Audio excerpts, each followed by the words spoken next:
how to recover deleted WhatsApp call history. So if you want to recover deleted WhatsApp call history, then what you need to do is first, you just need to simply open up your files application. After opening your files, you need to scroll down a bit and then go with internal storage. Once you're on your internal storage, you need to scroll down and then find the Android folder. Under your Android folder, you will find different kind of options. You just need to simply go with the media section, which will be on the second. From here, you need to scroll down a bit and then you will find an option of com.whatsapp folder.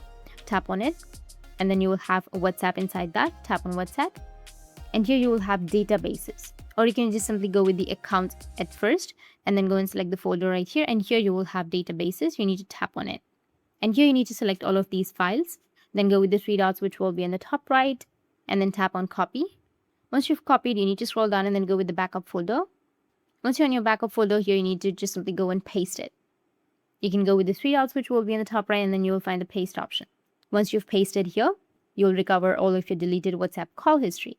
If you found this video helpful, hit the subscribe button and thanks for watching.